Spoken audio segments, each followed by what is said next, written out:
Good morning. This is John from the Springs Mennonite Church. It's a wonderful day outside, and I'm happy to be with you today. I have a passage I'd like to share with you. It comes from the small little letter of Second Peter, and the first verse, or first chapter, beginning with the third verse. And we find these words.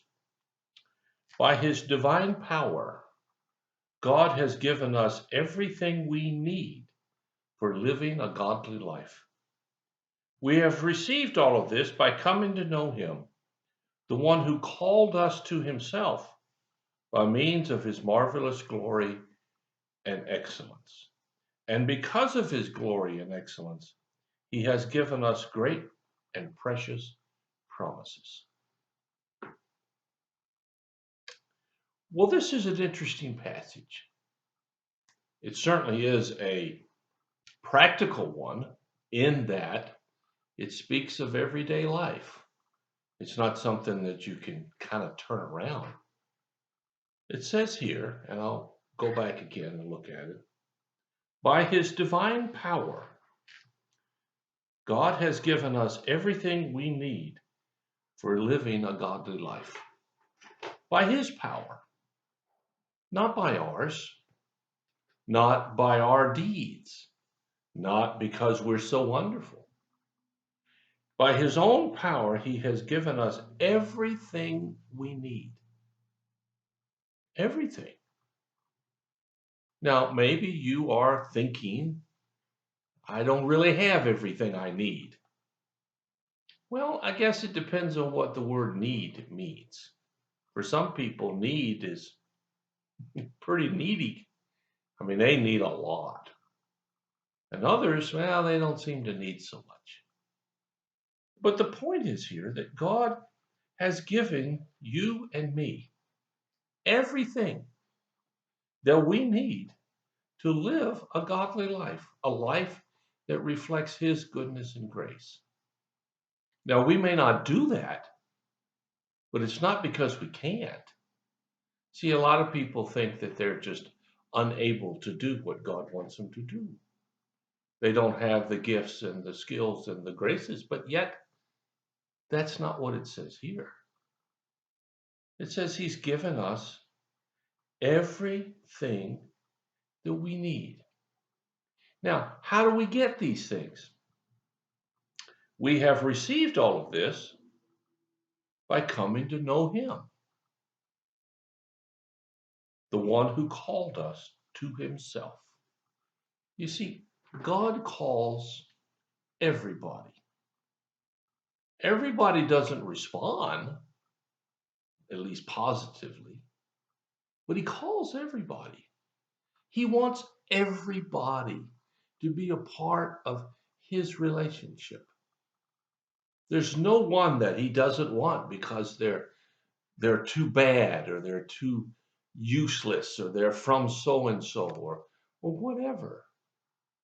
Now, if you're feeling like maybe God doesn't want you, okay, you can feel that way. But that doesn't mean it's true. Feelings are not facts. They're just feelings, and feelings come and go, and they change. But the fact is that God called you. He came to you first, and he wants you to respond and come to him. He goes on to say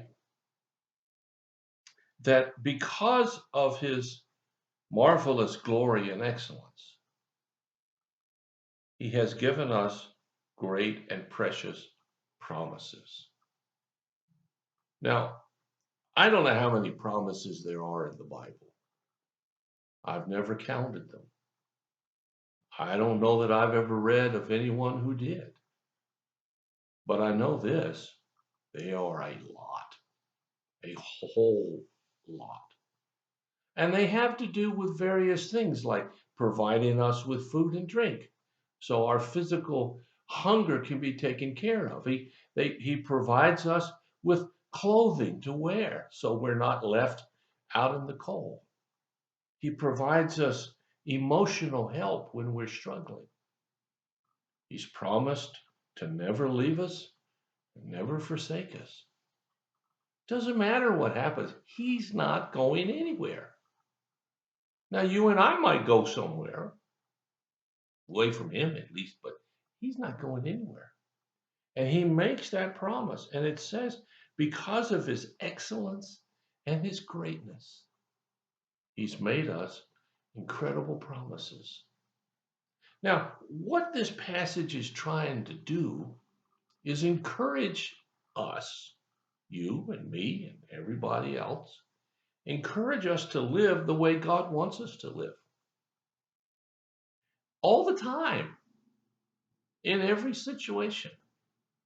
Whether you're at home or at work, whether you're working in the backyard or whether you're on recreation and vacation, whether you're in a church, whether you're at the grocery store or at a restaurant, whether you're at a gas station or paying a bill. In all circumstances, God wants us to exhibit a godly life. Now, I grant you, none of us are going to do that completely. I don't. I'm sure you don't either.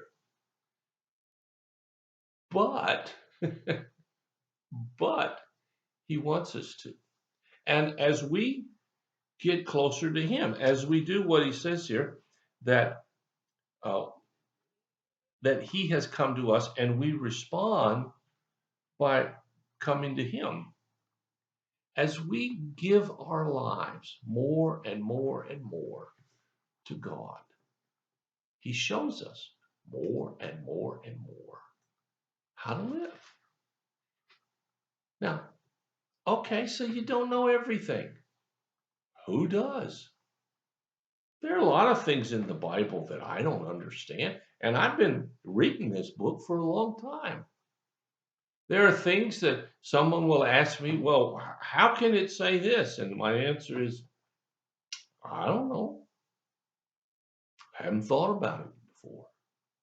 There are a lot of things I haven't thought about, but there's nothing that God hasn't thought about. There's nothing happening in your life that God hasn't already thought about.